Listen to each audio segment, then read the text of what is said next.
is important. We have to understand that the foundation of our nation is God at the center and citizens at the center. Citizens first. We call it citizenocracy, which is a class or a type of government where the citizen is at the center, where the citizen defines lawmaking, defines legislation, defines where we have come from. And I want to acknowledge our war veterans. I've just seen Mr. Magwisi there, one of our luminary war veterans. We acknowledge you, our war liberators. We are very humble to see you and to acknowledge you and the team that you have. We honor you. So yes, the citizen movement's philosophy places God at the center, citizens at the center, for the flourishing of happiness, freedom, peace, unity, justice, prosperity, as values that undergird and guide and inspire our government plans, our government policies, our practices, and our laws of the land.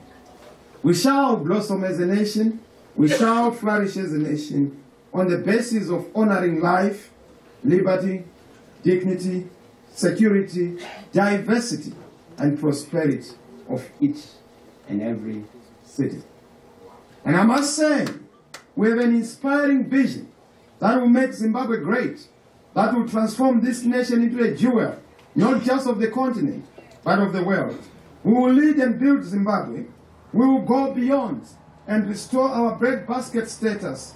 Remember that we're number one. Remember that we're a winning nation. Remember that we're a strong nation. We are going to move from being a basket case to restoring our breadbasket status as a nation. Yes, we will make our country beautiful again. We will make our country more secure, more inclusive, more prosperous, more victorious, and more glorious. Every Zimbabwean shall be proud to be called a Zimbabwean. It shall be a badge of honor and a source of pride to be from Zimbabwe. You shall earn awards and accolades by merely being a person from Zimbabwe. We are a great people, a good people. Let us celebrate our greatness and share our greatness with the world. That is only possible. It begins with redefining the leadership. And this is why we are putting on the table and forward our humble submission of what will turn what appears to be an intractable and impossible situation into an inevitable possibilities situation. What appears to be unobtainable dreams into what is going to be tangible and lived realities of what our daily lives must be built around. Being inclusive, being prosperous, being great, and being new. I must assure you, fellow citizens, that with speed we will restore dignity, hope, and happiness. With urgency, we will reconstruct and rebuild our great country. With excellence, we are going to modernize systems, services, and facilities. With brilliance, we will transform culture, structure, and infrastructure. With love and respect, we will reconcile. We will heal our wounds. The wounds of Bukura wounds, the wounds of Murambatsvina, the wounds of intolerance, the wounds of fights and political violence, short sleeve, long sleeve. All those wounds are going to be healed so that we become a great nation once again. A nation forever. Yes, justice will be served. Every debt will be paid. We are not going to ask for debt forgiveness. We are too rich to be a basket case and a charity case. We will pay back all our debts because it's honorable before God and before men to honor your debts. We will pay back. And we are not going to ask for debt forgiveness. We are simply going to have a restructuring of our debt and honoring our debt. Yes, all mistakes that were made will be corrected. Errors will be reversed. Wounds will be healed. We will connect our great country. We will make Zimbabwe a safe place for everyone. We will make sure power is restored so that you are powered as a people. We will connect every Zimbabwean. We will transport you safely. In fact, from Harare to Ulawa, you don't need 3 hours. You don't need 4 hours. You need an hour. The bullet trains are coming.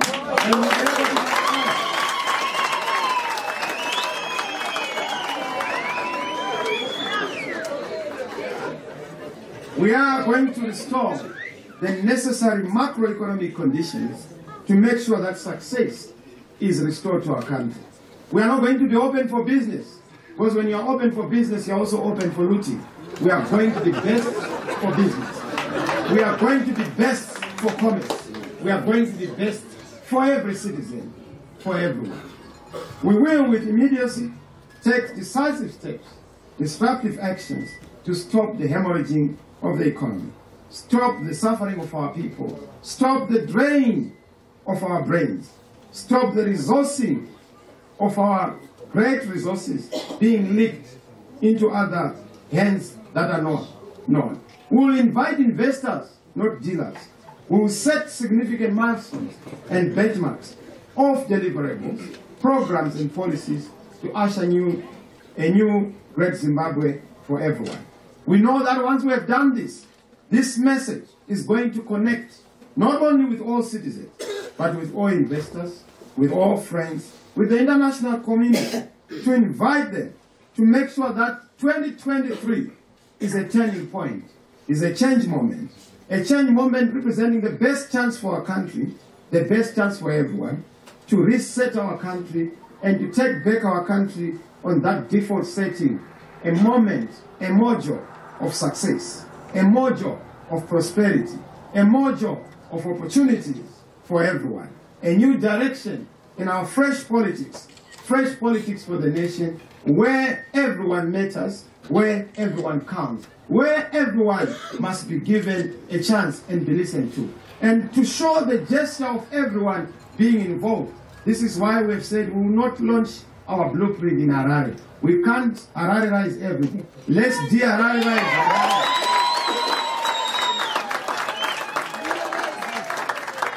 Let's de-Harare-rize government and make sure that we de-Harare-rize everything. Policies, programs must be for everyone. Starting with Bulawayo, you are the head. They have not seen this blueprint. They have not heard about this blueprint. It is being launched direct, live and direct, not delayed, from the City of Kings. As we have stated, it is not about anything but about leadership. And leadership starts everything, ends everything. It is about leadership and it is about integrity. It is about change. It is about hope. So this election for us is not about individuals. It is about choices of whether we want to take the nation to the future or want to take it backwards. And there are candidates who are representing the past, and there are candidates who are representing the future. You are glad to be informed that the candidate who represent the future is here. The one who represents the past is not here. So without doubt, we want to fulfill the liberation promise and not negate it. There are those who say Mr. Chamisa, as a presidential candidate, wants to reverse the gains of the struggle. In fact, I want to entrench them because they are in reverse gear as we speak. They are not titled this for our people. We want our people to have title. That is reverse gear. People knew that when we went to the liberation struggle, it was about Ubuntu, one man, one vote. People don't understand the meaning of that vote. We want to restore the independence of our people, moving away from flag independence to real independence. Independence must be felt around your family, within your family, in your life, in your pocket, in your bank account, at the school that your child is going. That is where independence is. We want to reconnect with the ideals and the values of the liberation struggle. So Mr. Chamisa is there, carrying the great dream of Joshua Nkomo, carrying the dream of great Lookout Masuku, carrying the dream of great people like Herbert Chikota. That is the dream that I'm carrying. I'm coming here as a humble young man, but I know that I'm carrying an ancient dream of Navani Stole. The dream that was advanced by Jason Ziapapa Moyo. That is the dream I carry. And that dream is a good dream for people of Zimbabwe. It was a dream of happiness, a dream of hope, a dream of freedom. That is the dream I carry. And I know that you may not want to give us a chance But give us a chance to change this country. You will not be disappointed. And I can tell you that people in Zambia, we are your best chance. This is your best deal since 1980. To remind you of what you have desired and what you want. We represent a government for everyone. We represent a leadership for everyone. Of course we know we will encounter obstacles and challenges. But no weapon fashioned against us shall prosper. This is why we have been standing against all odds. I saw my brother Douglas is pulled out of the race. It's a tough game.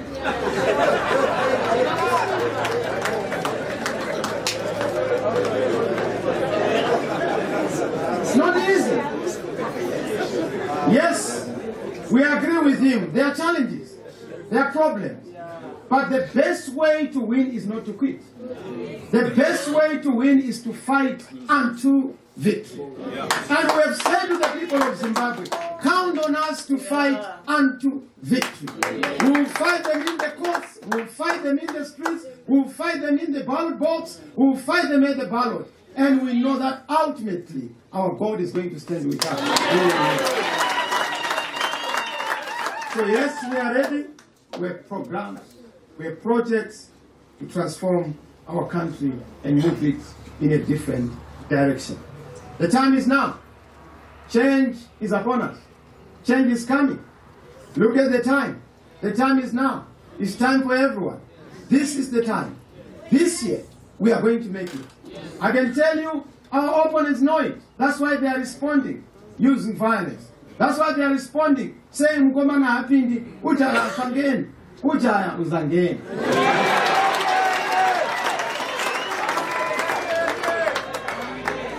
Kangene, ujaha kangene.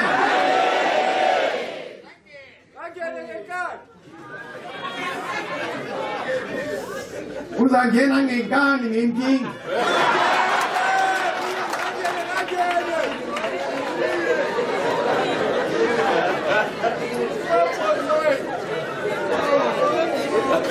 So yes, ours is a call to the people of Zimbabwe.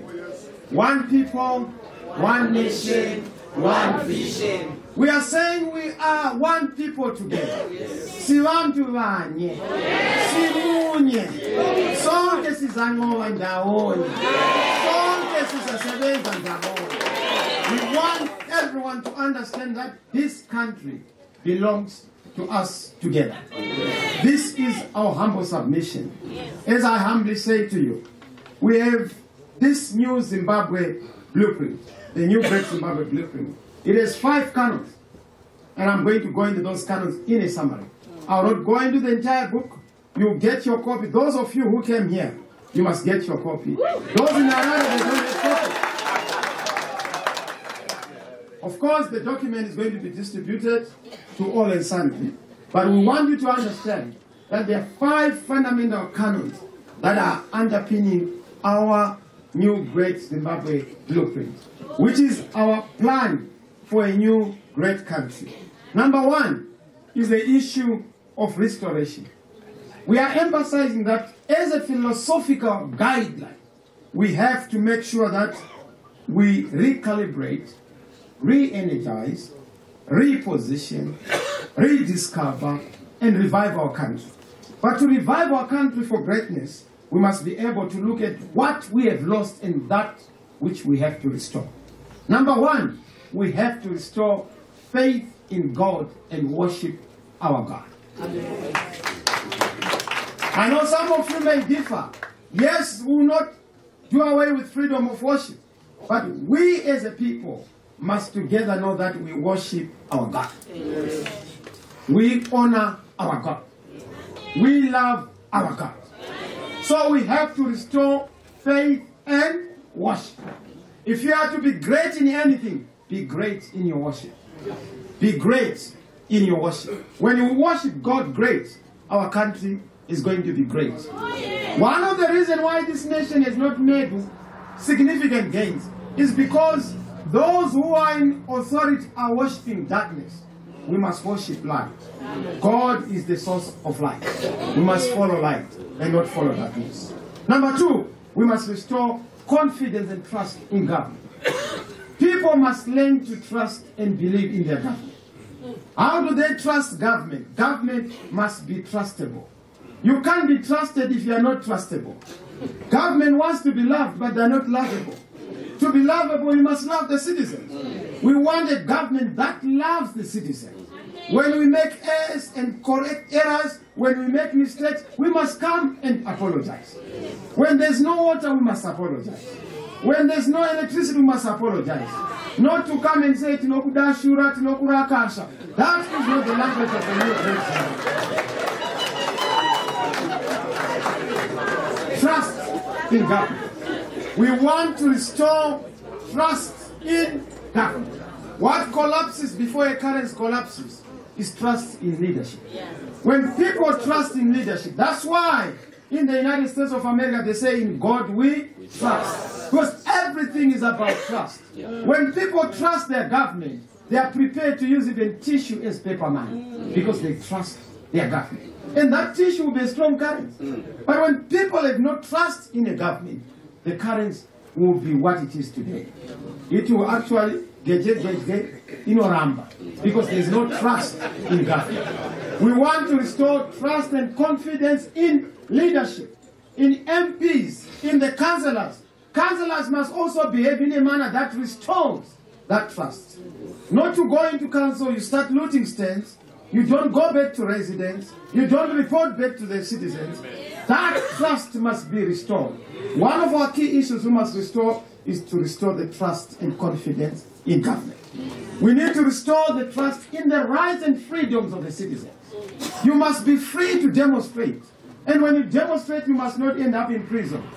When you demonstrate, you must not be like Mutwakas, MRP. They are now behind bars for simply demonstrating. You must not be like Job Sikala, representing a mere murdered, child of Zimbabwe. Blessing Ali. He is in prison. We must restore fundamental rights and freedoms. This is the president who is going to give you back your rights.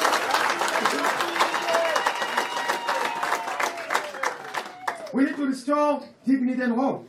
Zimbabweans have ceased and stopped hoping. If you want to see the evidence of our lack of hope, go to the passport office. Every day, there are people who are thinking of leaving their own country. As we speak, 6 million, 5 million people and above are in the diaspora. It tells you that hope has been lost. But look, we are looking at the symbol of hope. Trust us. Vote for us. Then we restore the hope. You will be hopeful again. We will be able to give you that hope that you wake up every morning and say, it's going to be a great day. Right now in Zimbabwe, when you wake up every day, it's going to be a worse off day. Even government never disappoints. Every day they have a new law. They disappoint in terms of doing better. They will never fail you in terms of worsening things. When you think that they fail even more. They will always bring a new law. We need to restore a new hope and a new dignity. The rule of law. We need the restoration of the rule of law. Nobody must be terrorized by government. The government must not be a bully. The government must be a keeper. The government must be a protector, not a violator. Right now, the government is a chief violator. We need to restore a government so that it's a chief protector of your rights. When there is no protection of your rights, there's no sanity, there's no security. We need the restoration of order, law, and discipline. There's too much anarchy. But anarchy starts at the top. When the president is an anarchist, the whole nation is full of anarchy. When the president is full of disorder, there is no order across the whole country. May you trust this president for order, for discipline, and for the rule of law. The restoration of institutions, big ideas, and not big men. We don't want a nation where we have big men. I've said to colleagues, don't praise me. You can cheer me on, but don't praise me. Because this is what brought Mugabe. This is what brought Mnangagwa. We can't have a country where we celebrate an individual. There's only one God. All of us are human. All of us are human beings. Let's be all under God and respect that we need to restore the integrity of each and every individual. No one is above others.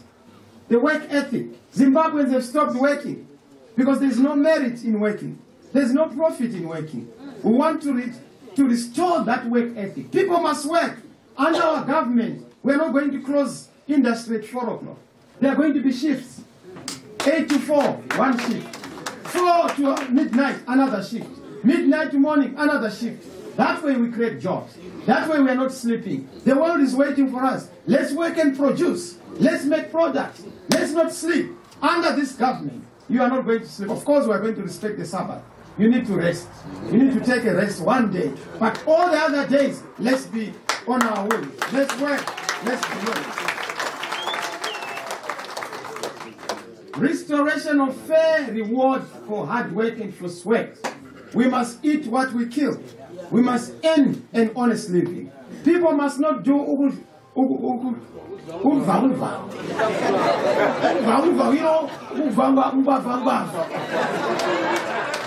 we can't be a nation of umbavangwa. Asifuni ukubusa isimenemene. Sifuna ukubusa ukuqondileyo. Sifuna ukuthi ayisibuse ukuqondileyo. Sifuna iqiniso. Sifuna abakhokheli bayahlonipha ama-citizens. That is what we are going to restore. Do you trust this president? Restoration of fair remuneration, fair reward and return on investment. Restoration of standards and ethics. Right now there are no standards.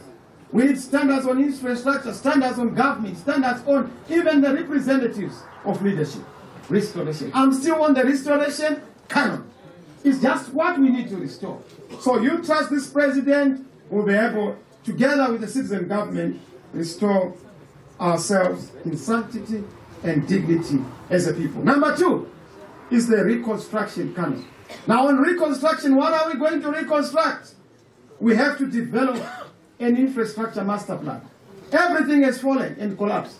We need to bring back infrastructure. I call them lines of civilization, lines of power, lines of electricity, lines of communication, lines of water, lines of housing, lines of ablution. We need these lines of civilization in the rural areas, in the urban areas. We need to make sure that we don't have boreholes in the urban areas. It's a sign and a symbol of collapse and failure. Boreholes must not even be in the rural areas. In the rural areas, you must have solar-powered systems, having constructed proper dams, so that people have piped water. Boreholes are a sign of a government that is retarded. It's an analog government. You need a digital government. Let's go for the digital government so that we are able to have reconstruction. Let's construct those lines of civilization. Let's rebuild our industries. Bulawayo was known as Into to Seattle, a city that is small because of the factory. Where all these factories, NRZ was almost like the hub of the entire region. Not the region as in terms of the material, the region in terms of SADC. It's a pillar of logistics. We want to restore Bulawayo to be the region of the regions. We want to restore Bulawayo to be the center of all the logistics. That's why we have said in a new Great Zimbabwe, Bulawayo has to be restored as the industrial capital of our land. Industries must begin to work again. Rebuilding industries, new factories, boosting ventures, inviting entrepreneurs, being able to be best for business. Number 3 is the modernization canon, the wealth creation canon. We are known for just being employees. We must create wealth. One of our key strategic objectives in a new government is to create billionaires and billionaires. That is how development is done. Lee Kuan Yew developed Singapore. Mahathir developed Malaysia on account of a battalion of entrepreneurs. We want to raise and bud, blooming flowers of entrepreneurs. Look at Staff Masiwa. Where is he? Out of the country. Why is he out of the country? This country could not accommodate him. Why? Because we don't accommodate ingenuity. We don't accommodate entrepreneurial skills. We don't accommodate creative thinking. This government is going to produce more entrepreneurs. If you want more Staff Masiwas, try this government. The citizens' government. Number 4 is the transformation canon. But more important than the modernization canon, we want to modernize state institutions. We want to modernize even institutions within the private sector. Our organs, our sectors, our services, our systems all need modernization. So our first 3 years, we'll be modernizing. We don't want just to modernize the president. We want to modernize the president. Beyond modernizing an individual. And I'm saying, please, let's modernize the president. So that the president is not archaic. The president is not analog. The president is digital. Let's modernize the president. So that leadership is not just about the one who is occupying the position. We want to devolve responsibilities. We want to decentralize. That's why we've said devolution is our new revolution. Under the citizen government, we want to make sure that the government of Matabele and Bulawayo is equally the government of Mashonaland. Of course, we will do away with tribal connotations in terms of our taxonomy and classification of our regions. Number 4 is the transformation canon. We want transformation around the culture of doing business, the culture of government. We don't want a president who comes to tell you what he's going to do. The president must ask you what you want him to do for you. Citizen first. Citizen at the center. A culture that puts the citizen at the center. Structure, infrastructure, strategy, and models must be reformed. Number 5, which is the last one, is the reconciliation canon. Do you know that we are a country but we are not a nation? Yes. When you are a country and not a nation, you will have people divided and being divided on party lines, on tribal lines, on racial lines. But when you are a nation, you have one vision, one common nation, and you are able to be one people. May we be one people again. Right now we are divided. You go to soccer, people are divided. Of course, must divide, support different teams. There's only one team that has to be supported, Islanders. Another team.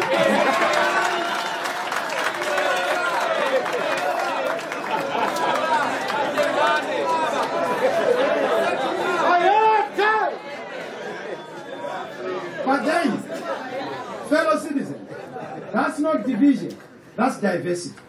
We must understand that there's a distinction between diversity and division. We don't want division, we want diversity. When you are diverse, you make the garden beautiful.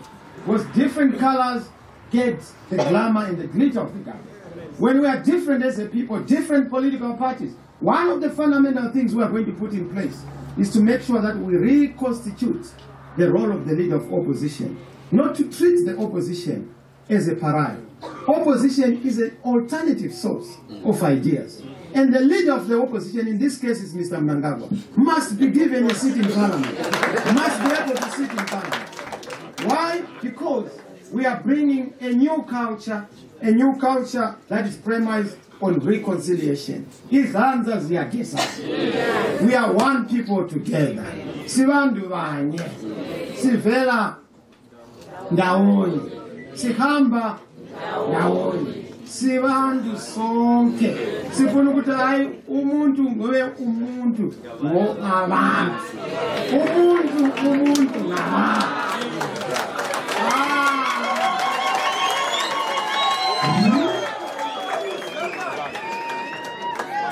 So yes, Kukura Wundi, Muramba China, they all require a sober approach. We need to say, as a people, let's have restorative justice, rehabilitative justice, restitutive justice, and not retributive justice.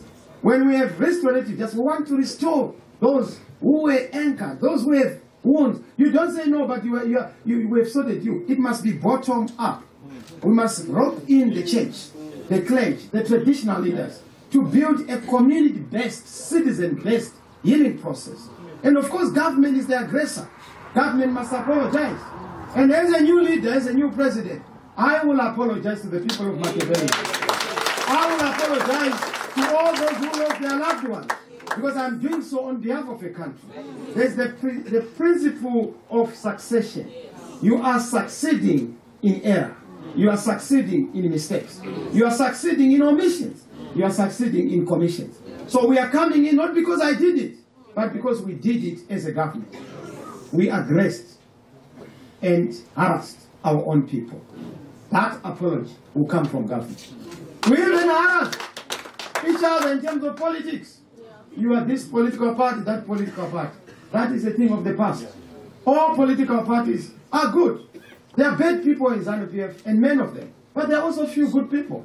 Those few good people must be part of building this nation together. Because Zimbabwe is full of diversity, and that diversity must be embraced. That is what makes this country great. You can't say, because this one is triple C, is yellow, I will not listen to them. You are ignoring talent. You are ignoring gift. You are ignoring skills. You are ignoring that ability that is going to unleash our country unto greatness. Fellow citizens, as I almost conclude, there is the issue of the 5 major points, or our 5-point plan, with what we call the 5-point plan. The new Great Zimbabwe Plan is canons, which are like philosophical underpinnings, but it has 5 critical points that we are going to be focusing on. Number 1 is the issue of making Zimbabwe great in the winning nation, as a point plan. Point plan number 2 is governance and building a transformative consensus state. Our state is going to be bringing people together. That's why we are saying we are for everyone. We are for everyone. We are also going to build an entrepreneurial and productive economy, a shared inclusive economy for everyone. That's our point plan number 3. Number 4 is social justice and social services for everyone. Number 5 is nation building. We must emphasize on building a nation. Now, a nation is built on the basis of citizen rights, a bundle of privileges. Do you know that you must have what you call privileges? When you're in America, you get a green card if you're an American. Why? Because there are privileges associated with being an American. In this country, there must be something special about being a Zimbabwean. And by being a Zimbabwean, it's not about skin color. It's about the content of your character. It's about the substance of your orientation. Are you a Zimbabwean in your heart? Are you a Zimbabwean in your mind? White, black, brown, yellow. You are a Zimbabwean on the basis of what you subscribe to. A country called Zimbabwe. We are one people, one nation, one vision. What are we going to do on the 5-point plan of the new Great Zimbabwe as we unveil it? I will not go into the details, such a long book, but for all of you, you are going to see. We've done a lot of work consulting you citizens on what should be there, and of course, revelation and inspiration. The first thing we have to do to make Zimbabwe a winning nation and a leadership nation is to reposition it back into the family of nations. What are we going to do? Let's go back to the Commonwealth. Let's go back to be a happy and a civilized member of the United Nations. Let's go back into multilateralism. I saw my brother Mnangagwa when he went to Russia. He was saying, I support President Putin. We don't support a side. We support the side of peace. We are going to build multilateralism as a way of resolving disputes across the whole world. We'll invest in peace. We'll invest in supporting those who support peace. We will not take a side, especially if this is a side of aggression. Making Zimbabwe back into the family of nations. But to be able to do that, we must also be able to tick all the boxes on human rights, on good governance, on respecting our own citizens, on making sure that we are a God-loving, God-honoring nation. We honor our God by not killing each other, by not hating each other, by not dividing each other. When we honor our God, you don't hate another. You know that diversity is a gift from God. We are all diverse because God created us diverse. In fact, I would say God is the greatest artist. You will never find an artist who is able to create people so in billions, but so different. Let's celebrate the diversity of our great artist, our God who created us. We don't end there. We want to make Zimbabwe a winning nation in agriculture. Zimbabwe is made in agriculture. We want to restore agriculture in Zimbabwe, but to be able to do that, we must restore title deeds. There is no majority rule without majority title deeds. Title deeds are not going to be a marker if we have not recalibrated our independence. Independence is about title deeds. Without title deeds, you are not independent. We want every citizen to have a title deed of where they are. But to be able to do that, we have to make sure that agriculture is booming and agriculture is back on its feet. farming technologies, precision agriculture, not digger, not command agriculture, not this kind of agriculture that Mnangagwa is preaching, not presidential inputs. Smith did very well without giving inputs, but there was a conducive environment for people to do business in agriculture. We want to be a leader in modern agriculture once again, so that we are a bread basket in Zimbabwe. We restore our status. We are going to be better than Switzerland. We are going to be better than any other country we have known of. Ukraine was basically the farm of the whole world. We can be that better farm for the whole world with a better leadership. Are you ready for this new government? Making Zimbabwe known for producing and making, not to be a consuming country.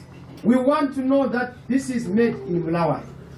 You know, we have Madura made in Bulawayo. We have the nicest beef made in Bulawayo. We need made in Zimbabwe. We need to make sure that we are a producing country. We have to restore our status as a producing country. We have to make sure that we are a global leader in education. We are an education nation. Do you know that we have educated so many people? Professors, though I doubt some of our professors, but many of them have done very well across the whole world. I mean the political professors. But the academic and intellectual professors have done very well. And we salute them, they've done very, very well. We need to be a model country around governance and leadership. Zimbabwe must be known for good governance. Not what we are right now. Whenever people talk about stolen elections, Zimbabwe. When people talk about a divided country, Zimbabwe. When people talk about political violence, Zimbabwe. We must, when people talk about a model of good governance, multiracialism, unity in diversity, Zimbabwe. We need to restore our country as a model country for good governance and democracy. We will have elections, people will not be beaten up for voting the president out. It must be glorious for you to actually be shown your way out. Because, you know, staying there is laborious. It's glorious out there. But somebody thinks that once they're president, they must not leave. They must remain there. Please, citizens, try and trust this president. You will leave when you have said it's time out.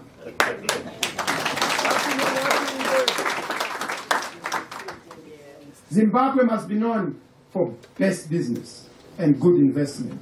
No investor will lose their investment in this country. Property rights will be guaranteed and secure. Thus making Zimbabwe a tourism destination. That's item number 1, which is to make Zimbabwe great. To make Zimbabwe great. To make Zimbabwe great. One people, one nation, one vision. So our plan is very clear in terms of that point 1 agenda. We want to make sure that we bring Zimbabwe back on its feet. Number 2, point number 2 of the 5-point plan is the economy. You know, do you know that in 1980, our Zimbabwean dollar was stronger than the US dollar? At 1:1.5. We want to even double. The US dollar must be 1:2, with the Zimbabwean dollar having restored. But we're not going to go there yet. We'll start by making sure that we resuscitate our economy. We'll use the US dollar as a currency of choice amongst the basket of currencies as we reconstitute confidence in business, predictability of policies, dealing with all these issues of policy consistency, dealing with ease of doing business, building confidence, recalibrating the role of the Reserve Bank, making sure that we restore confidence within business and also confidence amongst the citizens. So do you believe in our agenda to build an entrepreneurial economy, to build a rewarding economy? We want to make sure that whoever is in business has a fair return for their business. We want to make sure that whoever is doing business is able to come into business. That's item number 2. But within the economy, we are also emphasizing the issue of dealing with debt. The national debt is standing at about 18 billion. I've said we are going to repay our debt. That is a very strong statement. We have to repay our debt. But the debt has to be renegotiated so that we have the terms of that repayment. We have resources. Look at the illicit financial flows. Almost You look at 1.8 billion, 1.2 in gold, 1.2 billion, 600 million, almost in other minerals. You look at the parastatals and ministries, 1 billion corruption. If you save that 2.8 billion, within 6 years, you would have been able to deal with the issue of paying your debt. So this is how we are going to deal with our debt. We will have to renegotiate with those creditors so that we are able to pay our debt. We need to be a country that is not surviving on debts. We have resources. There's no need for us to borrow beyond our capacity.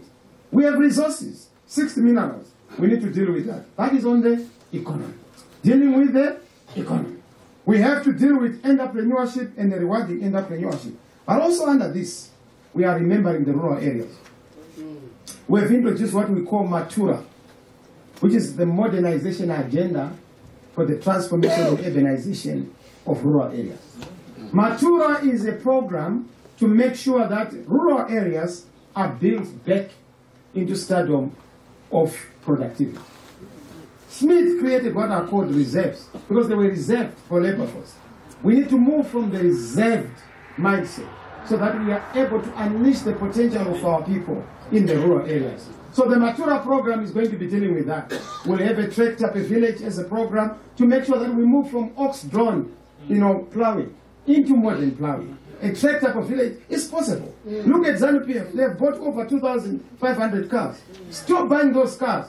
Give a tractor per village and start to make progress. A hospital, Matura. Let's have a hospital per district. World-class hospital. Our people must not just think about Harare. Here, if you don't get treated at Mpilo or the United Hospital, you think of going to Harare. We must have a world-class hospital here in Mulawa, so that people are treated here in Mulawa. People are sick here in Mulawa, not in Harare. That is part of our devolution agenda, but also part of making sure that under Matura program, every village must be modernized as hospital level. We have about 58 rural district councils. Let's have a hospital per district. And of course, we can have other referral hospitals in Mulawayo, in the major capitals. But we need to correct the issue of dealing with the economy. I'll not go into the underlying assumptions because I don't want to pretend to be an economist with the issue of macroeconomic stability, but we need to also restore the savings culture. Our people are no longer saving because it doesn't help. When I grew up, we used to have this little book. My mother, the late mother, used to have a little book, a POSB book. And she would always, tick and get some returns. We need to restore a saving culture. But also we need to restore a spending culture. People must be able to say, I'm going for holiday to Matopos, domestic tourism. But people can't do that if they don't have money. And if they don't, there are people who are in Mulawa who have never been to Matopos. There are people who are in Mulawa who have never been to a hotel. Why? Not because they don't want to see how a hotel is like in the village. I took my mother before she passed on to a hotel. She was so surprised. But also the food here, I thought. And she's not the only one. Many people are in those circumstances. One time when I was MP, Honorable Court, I asked people in Kwazan, how many of you have boarded a plane? None. Of all the people in Kwazan, none. Yet in other countries, people use these planes as combis. That is where we want to take our country. Let's dream again. Let's hope again. Let's make a strong economy. Let's be a people again.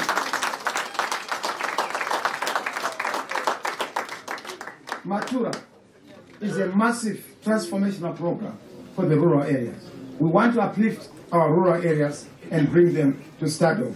Bring back the issue of beneficiation and value addition. And our government, no lithium is going to go out of this country unprocessed. And our government, no gold is going to be reported on Al Jazeera. There's not going to be any gold mafia. If anything, there's going to be a gold mafia, not a gold mafia. People who worship God and who respect God. Gold can't be wasted. We want to see our resources, the blessedness that we have been given by God in our hospitals, on our roads. Yes, we want to see this infrastructure development on the basis of what we've seen. I've said infrastructure is first seek ye first infrastructure. Everything follows. Once you fix infrastructure, you have fixed everything. Of course, don't forget to seek the kingdom of God. But all in government, we will seek first the infrastructure. Once we get right infrastructure, everything then follows. We need to get our infrastructure sorted. Bullet trains, you know, spaghetti roads. These are doable things. These are doable. But try us. Do you trust this president for this? We want urban metro system here in Ulawan. You must know that in 15 minutes there's going to be a metro that is going to come. In the next 30 minutes, if you miss this one, you wait for the next one. Not to live in a country where there's disorder. You don't know whether you are going or you are coming. But it starts with the president. And I'll show you one thing. I will never put on a scarf when it is hot.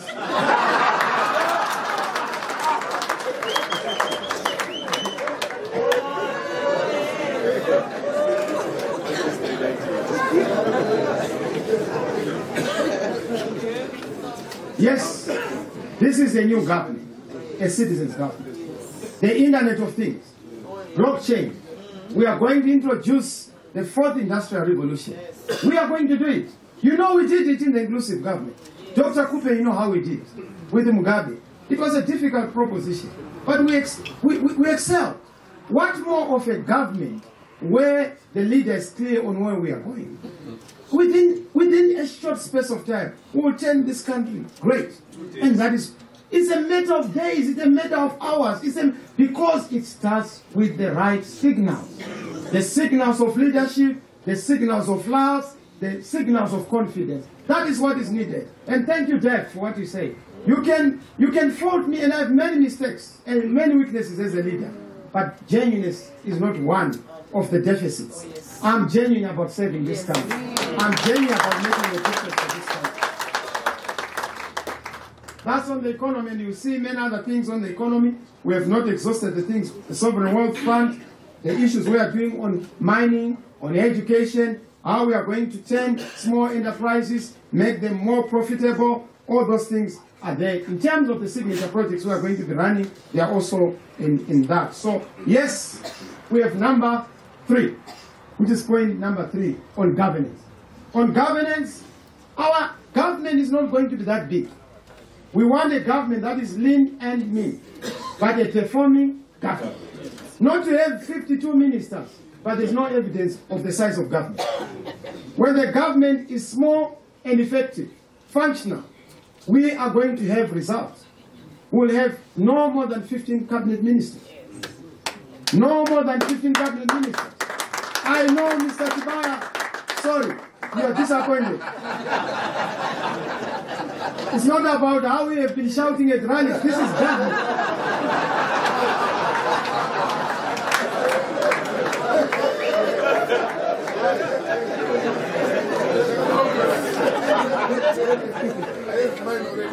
Government must be for the capable and competent. Government must be for the producing and productive. Government must be results-oriented. If you are not producing results, we show you the door.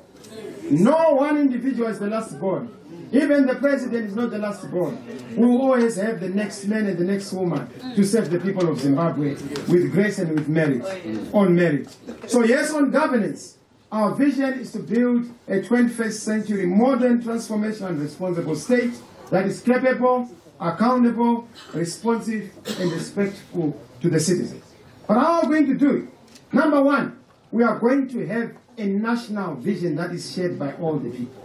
So once we become government, and I'm not saying if, when we become government, we are coming back to you in the first 6 months to have a nationwide consultation on a shared national vision. We have a vision, but it's a party vision. We need a vision that involves all the Zimbabweans, including those in Zambia.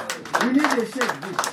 And we need a vision sharing and a visioning program. At least we cannot share a journey, but let's share the destination. Let's share where we are going. Right now, we are not sharing a destination. Zambia thinks that the problem is sanctions. We genuinely believe that sanctions are a symptom. The problem is leadership. Once we tick the boxes of leadership, sanctions will go away. The next morning I'm going to lift my phone and say, Mr. Biden, we've done the deal. Let's fix the country. Let's do business. Investors from America will come here. Because we've done our bit of the bargain. We are able to have a leadership deficit resolution. That is what must be done to resolve issues. But it starts with vision sharing. We need to share the vision. Where do we want to take our country? What is the journey? You know, President Beck once said, a vision not shared by a community is not a vision.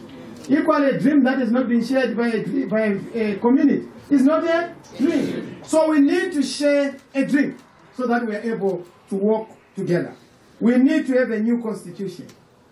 As far as we are concerned, the document that is there is a good document, but it's not the best document. We need a people, citizen-driven constitution that reflects all our diversity. That one was a compromise document by the elites of this country, MDC then, and ZANU-PF. We need people to write their own constitution in an environment of consultation, freedom, and ability to say this is what we want for our country going forward. So a new constitution will come if you vote. Do you trust this president? Yes. We'll resize and restructure our government. Devolution, as I said, is the next revolution. We're not going to have 10 provinces. We'll have 5 regions. And this one is the southern region. We'll have the central region. We'll have the eastern region. We'll have the western region. And the northern region. We are done. And those regions must be run by governors. And those governors must have autonomy to also run their state, so that the budgets are run locally. Local is local. Yes.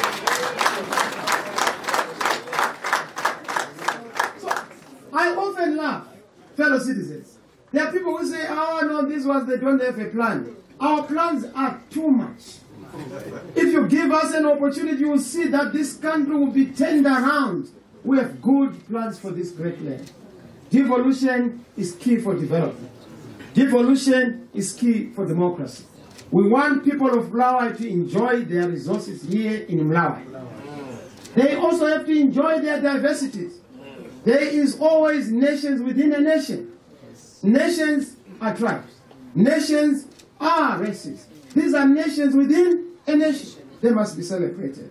Devolution is our next revolution. We also established what is called a consultative transformational council, which is going to consist of all the labor unions, business, and also civil society and government to work and to make sure that we agree on certain measures that require a buy-in. Like I said, we need a consensus. We used to have a tripartite negotiating forum, the TNF, but we are coming with a transformational consensus council so that we are able to move together on these transformational measures we are going to put in place. We are also going to introduce e-procurement. We don't want people to steal money through procurement. And procurement is not going to be in the office of the president, as is currently the case. Procurement must be an independent, autonomous, digitally run procurement process, so that every citizen is able to have access to the tenders that are in government. We don't want people in Harare to come and take tenders in Mlawi. People in Mlawi must also benefit from the tenders of government services and government contracts here in Mlawi. This thing of having people from Harare, they come and occupy tenders, no more. Do you trust this president? Yes. We are also going to build a digital government. Electronic everything. E-Lobola. We must pay our government.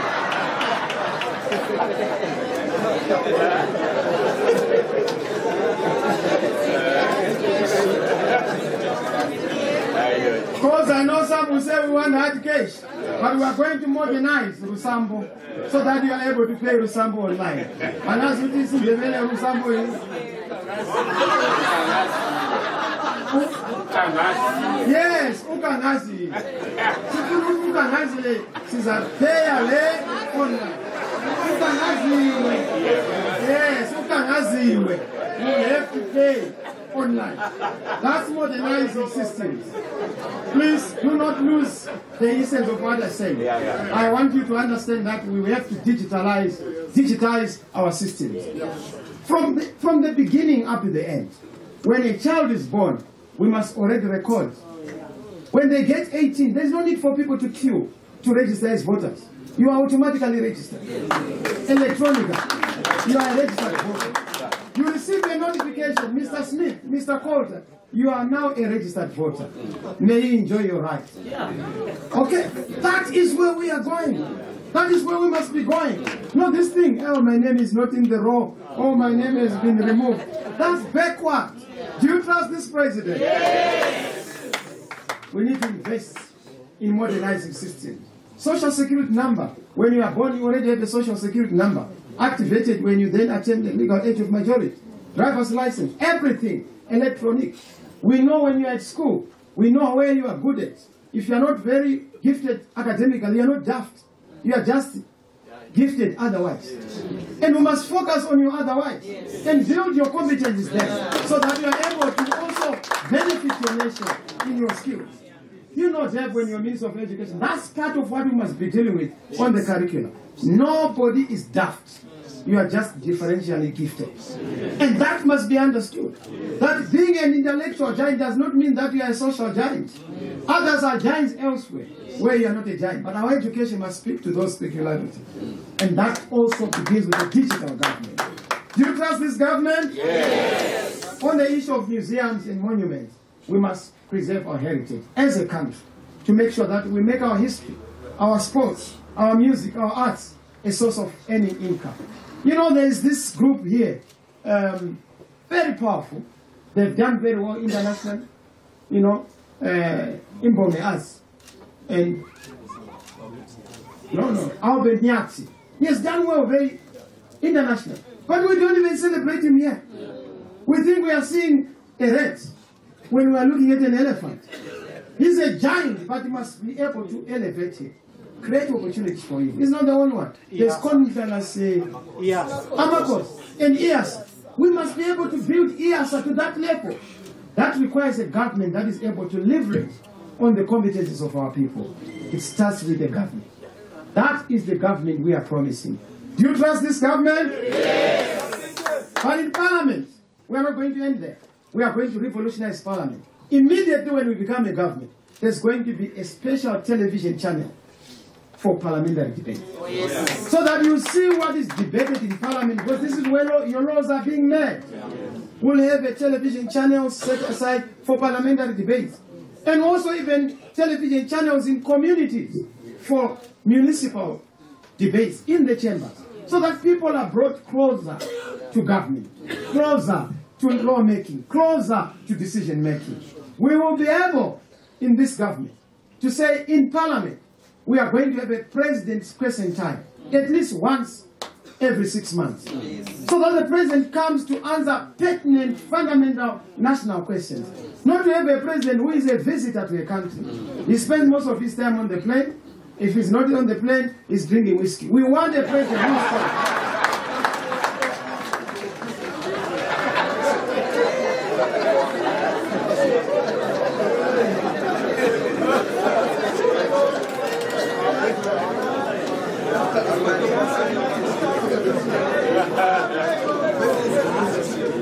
So yes, in our Parliament, we want to revolutionize Parliament. We are going to introduce the right of recall. If you are a member of Parliament, you are a councillor. If you don't perform, we look at the number of people who voted for you. If 2/3 write a petition, either to the Speaker or to the relevant chamber, to say our representative has gone AWOL, is a missing person, who will allow them to recall you and allow them to choose the new representative.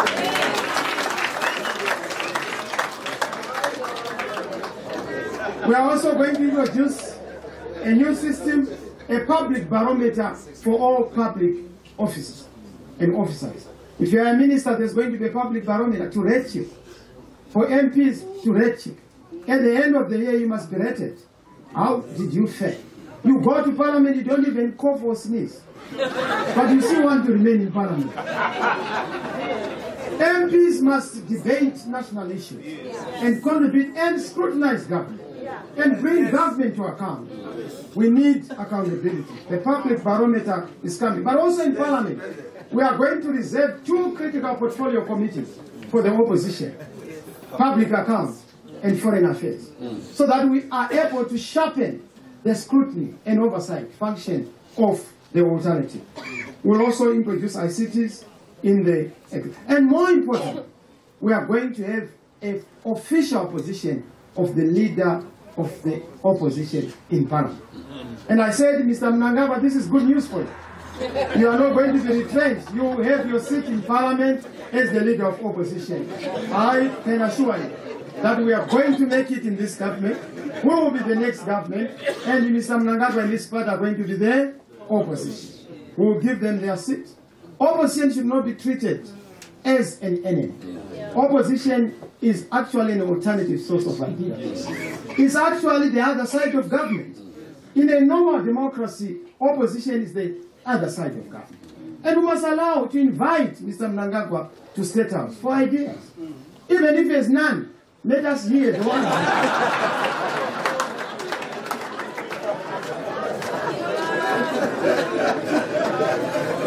The opposition leader, if I had another one, I was going to use the same example, but I know that is the one who's going to be the opposition, because I think Zan is going to be the majority opposition from those who have registered to SEC.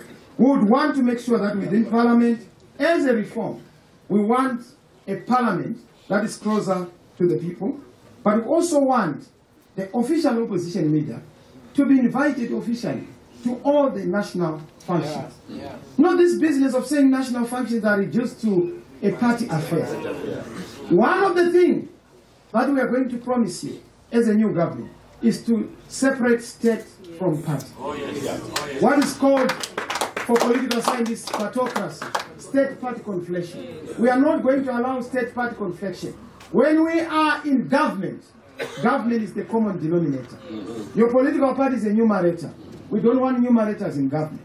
We want the denominator. We are all one people. ZANU-PF, you come. CCC, you come.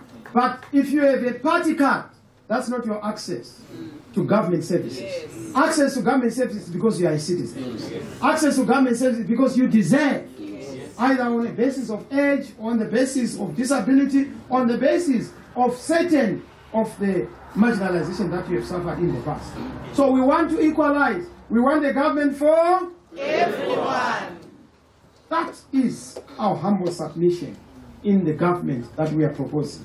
Of course, you will read for yourself. We are going to review the Central Intelligence Services. There's not going to be a police force. There's no force. It's a police service. There's no defense force. It's a defense service. There's no CIO, Central Intelligence Organization. There's a Central Intelligence Service. They will not pursue you. They will not be looking at you as, spying on you. They will spy on economic opportunities. What was done in Japan, turn your Central Intelligence Service into economic spies to make sure that you are competent and you are globally competitive as a government. So CIO, leave this thing of pursuing Chamisa. Pursue opportunities and chance for the people.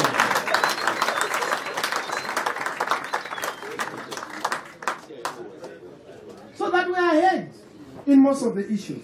Our military is going to be a source of honor and a badge of honor. They've said, no, he's going to remove. We are not going to play around with the rank and file. All we are going to try and change is the culture within the military. To know that our barracks are there to preserve our peace. We are not going to respect the bullet, but the ballot. But the ballot is there to preserve the sanctity. And the bullet must make sure that it protects the ballot, not to undermine it. So it's a philosophical thing. The army must be respected. We want our soldiers, but they must be in the barracks.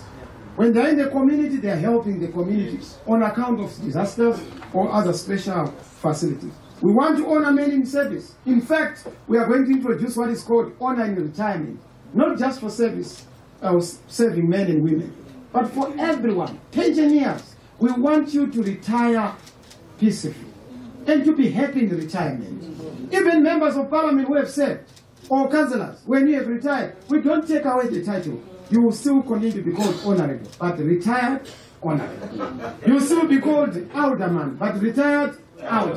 So that there is dignity for you. You are not asked, you are not embarrassing. We take the responsibility from you. David Coulter has served as member of parliament.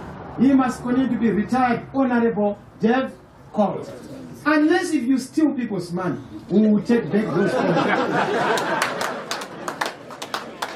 I don't suspect, Dave, you can do this. Honor in retirement. Even for a serviceman. You look at people who are in the army. When they retire, they have nothing. People in the civil service, when they retire, they have nothing. They have nothing to show for it. We want retirement and honor in retirement. An arm of service approach. That's number 3. Number 4, social services, I conclude. Social services, the most important issue is education. And on education, we are going to work on the critical issue of revamping the curriculum. I've said to people, the color program has to go. Let's review the curriculum and have a new curriculum that fits to the needs. What the people are happy about, we will come and ask you as experts, as parents, what do you want to see in the curriculum of your children? So that our education is founded on very strong pillars that will make the country move in industrialization, productivity, and success. Do you agree with that program? Yes. Do you agree with that program? Yes. Social services. We'll also make sure that we deal with the issue of health. Of course, on primary education, we've already indicated grade 1 to 7. Let us have universal free primary education. We are also doing away with the exam fees, by the way. There's no need for parents to pay exam fees. As in South Africa, no need for exam fees. We need to make sure that at least we come in to do what has to be done for our parents and we give them dignity. From 1 to 6, you have to come in and deal with the issues. We also have special programs for women. Women are suffering. There's no what is called women care programs. Government must introduce women care programs. They are unique women challenges. Those challenges must be dealt with. Part of what we have to deal with are inheritance laws. Women are subjected to a lot of harassment. We are going to change inheritance laws. Nobody should suffer because they've had their partner having died. We must restore the dignity of women in marriage, even when there is bereavement. We must also deal with even the issue of divorce laws, marriage laws. We are going to deal with the issue of women care, but we don't also forget men. Men are also weak in certain areas. They must be taken care of.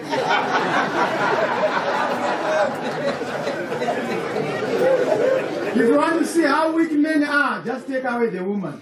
You will see that they are not very strong. Persons with disabilities, they need special care. One of the things we are going to do as government under the social services is to make it mandatory for all public buildings to have mechanisms that cater for persons with disabilities, for accessibility. You can't build a public building, whether private or public, if it is going to have access to public, the public. You have to make sure that there is facilities to cater for them. There's also going to be care for the aged. If you're 65 years and above, we must take care of you. Government is there for you in terms of service. That's what's happening in Europe. I know it's happening in Switzerland, which is my role model. It is possible. We have resources. Let's take care of our elderly. Let's take care of our children. No child marriage. Very strict on child marriage. No debate on child marriage. Asifuna abantu bayadla amakhanda.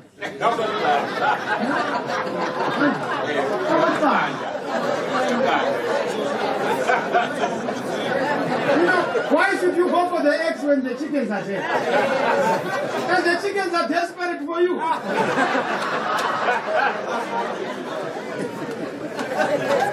So yes,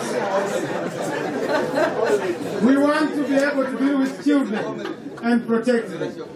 Yes, we also want to restore the dignity of men and women in uniform.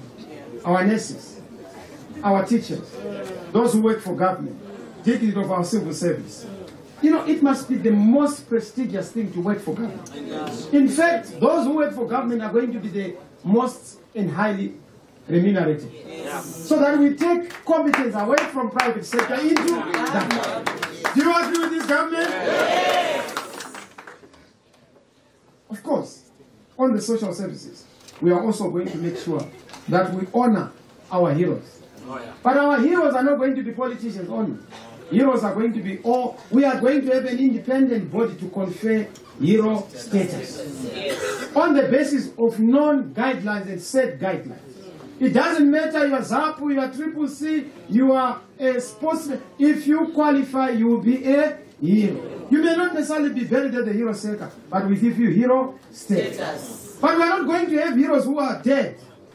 Not only dead people are heroes. You must also be a hero in life. We celebrate you when you are still alive. That you are a hero. You have done so well. There are people who have done so well. You look at people here, musicians, icons, Love Moma Jaiva. I would say that is a hero. He has done a lot of, wonderful things. Let's give him his honor in life. Thomas Mafumo is in the diaspora, singing from there. Very, very angry with the situation here.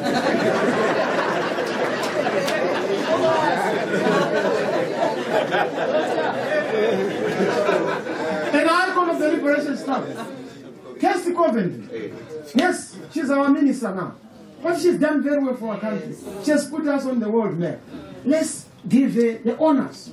I may not agree with her politically, but we must be able to honor each other in terms of the honors we have. Celebrating our heroes, celebrating our heroines in their life, and rolling out programs for our communities to celebrate our heroes. People in the rural areas are our heroes. They fought for the liberation of this country, but we have not honored them in terms of just infrastructure.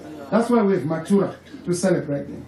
The health insurance care, there's going to be universal health care, at least for the primary health care. But for others, of course, you will have to also pay. But we must have health insurance for every citizen, like in other countries. Citizen health care plan is coming. Last but not least is the issue of nation building. We need healing. We are a nation in turmoil. We need to heal. One of the first things we are going to embark upon is to heal the nation. But to heal the nation, what do we need to do? We need to make sure we institute that reconciliation program on the basis of erecting museums and memorials for our past records. Starting with Palagwe. Gukurahundi, we have had Gukurahundi here. The liberation struggle, we even need a liberation museum. Chronicling our history, recording our history, and the things that we have encountered. A bundle of citizen rights and privileges. We are going to introduce what is called a bundle of rights and privileges, so that you know that you have rights and privileges. When you open a business, you must not open a business like you are foreign. There are privileges you must have access to. When you are a citizen, you must not be removed from your ancestral lands because we have, identified or discovered a resource there. You have rights. You can't be moved away. That is what I was saying about land rights. You have to be asked for permission by government. Chilonga is a case in point. Dini is a case in point. Kisumban is a case in point. People should not be chased away from their rural areas on account of economic development. They must be compensated. There must be consultation. There must be consensus. That's part of the citizen rights. National pride must be restored. Not to say being a political party is patriotism. We will repeal all obnoxious pieces of legislation. All these things. Patriotism is best legislated in the hearts of the people. When people love their country because they know that the country is lovable. We are going to have a lovable country because of what the country is doing for you. That is what we must correct. This human rights thing, you want to violate people's rights. No, not in our government. This thing of introducing the Private Voluntary Organizations Act. No, we reprove that. The first thing we will do, the moment we get into government, is to sign that bill out of law. Yes. One, if you don't have social security nets and social safety nets, you don't need to retrench the role of the civil society. Because they are augmenting the support that is supposed to be given to citizens. If you are not able to support citizens as a government, why do you take out? Of course, in our government, we are actually going to be an aid-giving government. Help the Helpless is going to be part of the government program. We will actually be donating to other countries. Zimbabwe is not a charity case. We are a donor nation. We can't be receiving from the UK or from the United States. We can actually donate to them and donate to others because we have resources.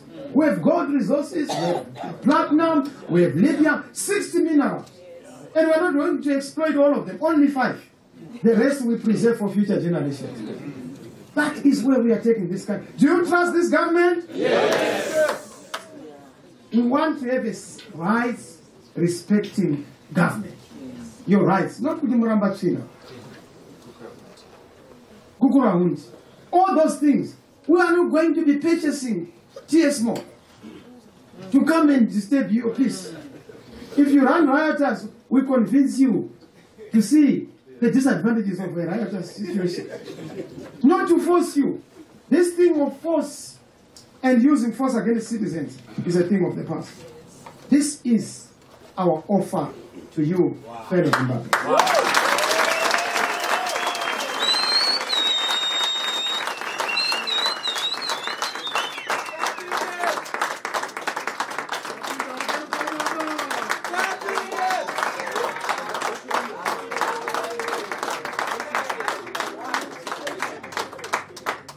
But not only are we going to do that, we are also going to show you, as you see in our document, we have things that we are going to do in the first 100 days. Let me have a copy.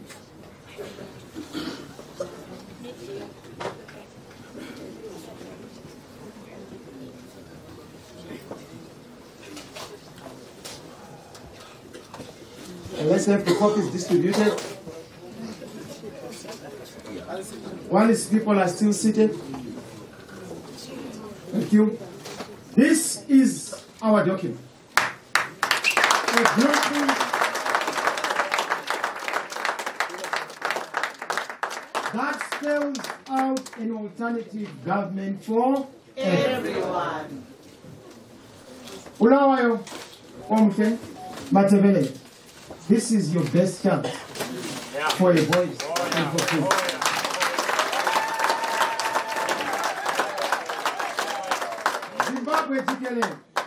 This is your best chance to restore your country to a breadbasket state, to be a gold nation once more, to be a great nation once more.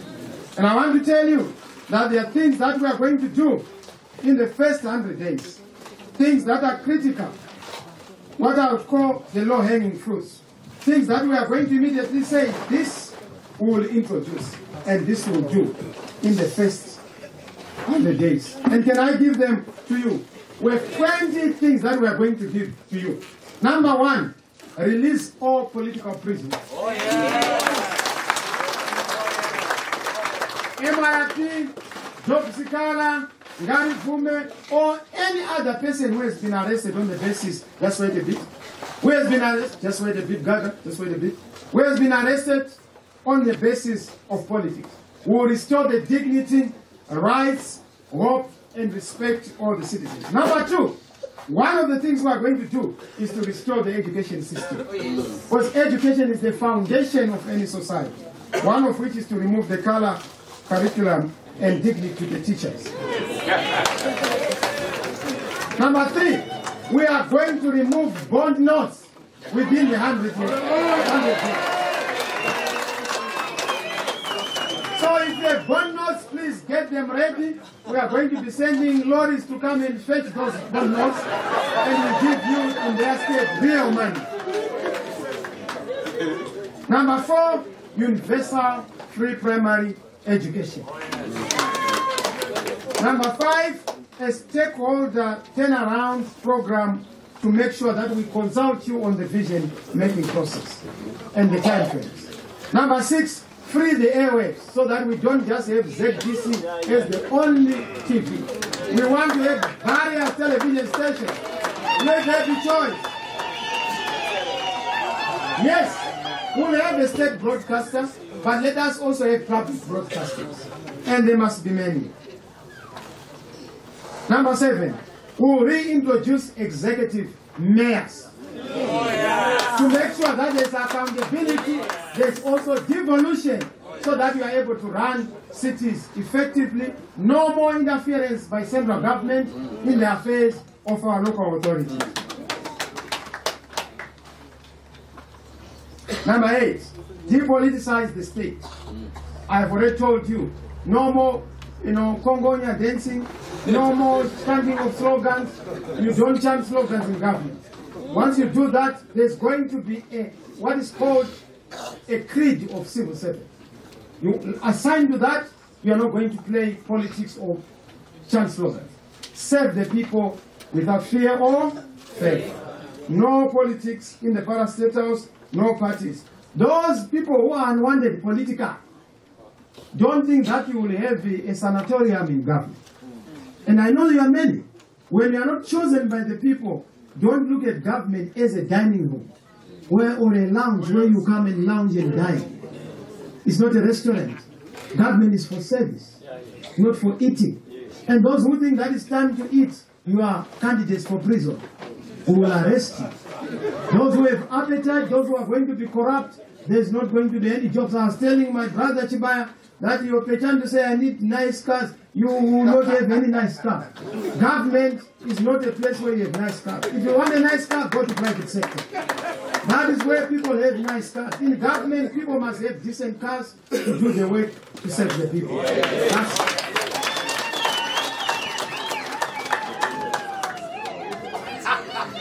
Number 9, we are going to read, these are quick wins, low-hanging fruit. We are going to revisit the border paperwork. Those who are traveling cross-border, there's going to be an electronic clearance, pre-arrival at the border, you must be cleared. And of course, when I was in Bedbridge, they were complaining about the border there. And that they are being fleeced.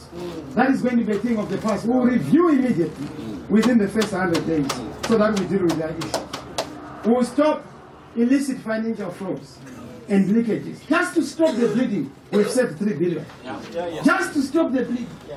We have saved 3 billion. We can take that 3 billion to education. We can take it to roads. Because you need almost $1 million per kilometer to have tarred roads.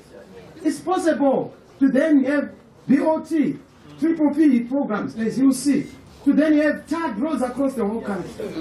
There has to be tarred roads across the whole country. In fact, going to Harare, you must have 4 lanes.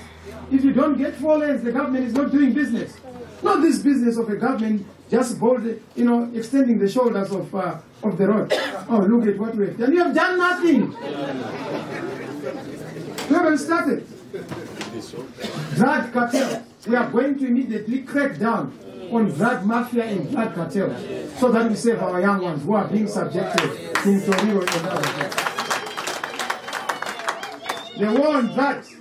And of course, there's going to be a cessation of victimization on the basis of politics.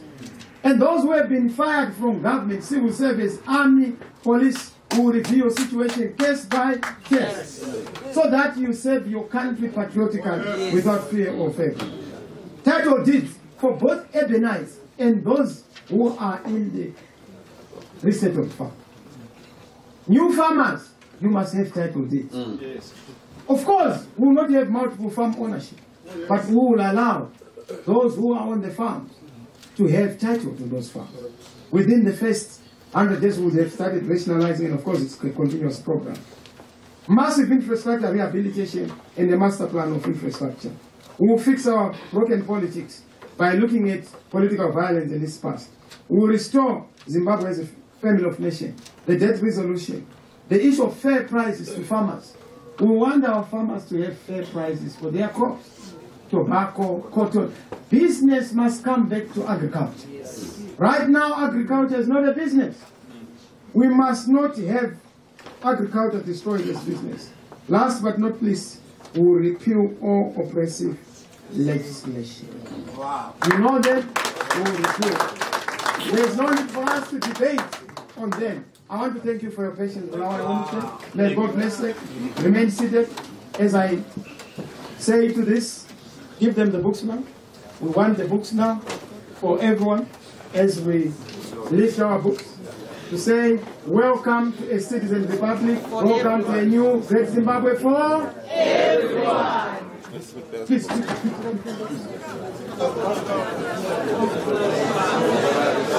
They are coming, they are coming, they are coming. Thank you so much. I'm sure you like this new program. Do you agree with the blueprint? Do you agree with the blueprint?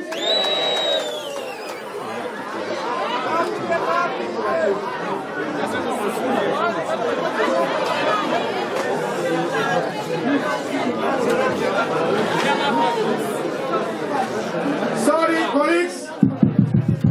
Attention. Please, let us be orderly.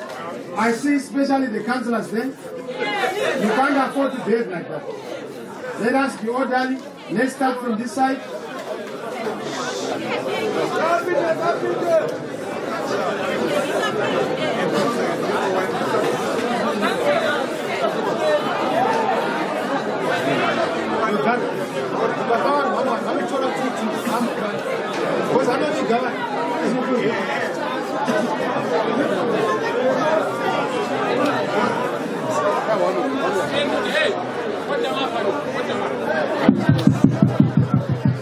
Thank you so much. So also I have good news for you, fellow citizens. Today, you go and check those who are not going to get the document. Go and check for the document. Sorry. Those who are distributing, stop distributing.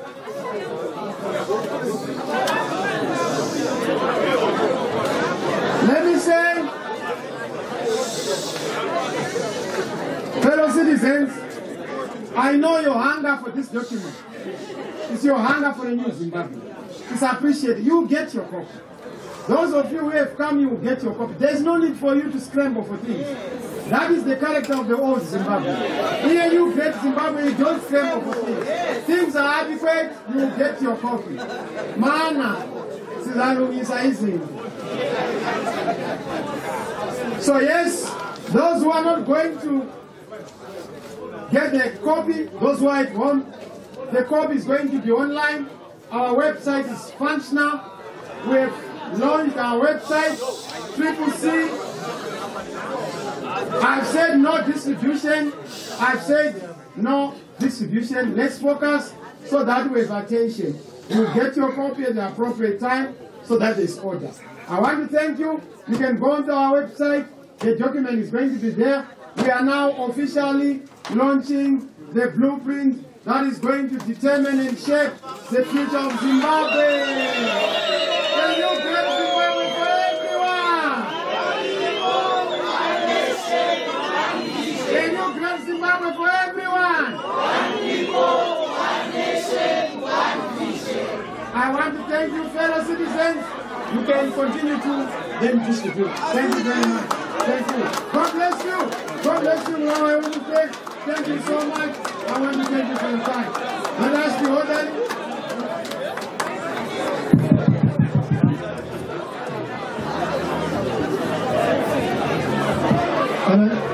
Thank you so much, ladies and gentlemen. And may we all be seated as the manifestos are being distributed. The program is not yet over. May we all be kindly be seated.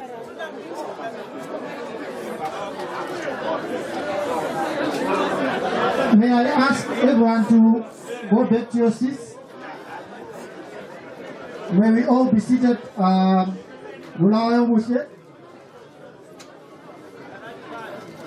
Thank you. So I just say that Ella will study Lilo to give us closing remarks.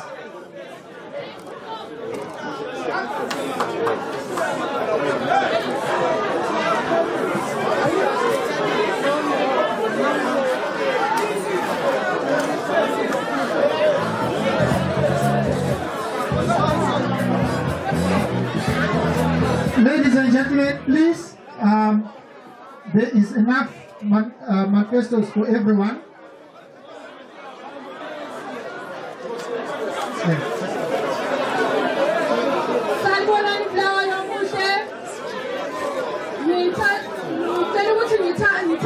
ngibonela ukuthi ngibonge upresident wethu obuya ngobulawayo wazosinika imanifesto yethu. Ngibonge futhi bonke ama-champions akhona abangobulawayo. Ngibonge. I also want to take this opportunity to thank all the media houses who have come to join us here. Thank you very much, and you're always welcome to our programs. These are the programs for everyone, and we also want to thank everyone who is here to say that as we go, we are campaigning party. Sizawina njengobulawayo, and we are going to win for everyone, because Bulawayo is for everyone and Zimbabwe is for everyone. Let me take this opportunity to thank everyone and say that this blueprint is the best blueprint ever, and this blueprint is for everyone. Thank you so much. So we'll have the closing.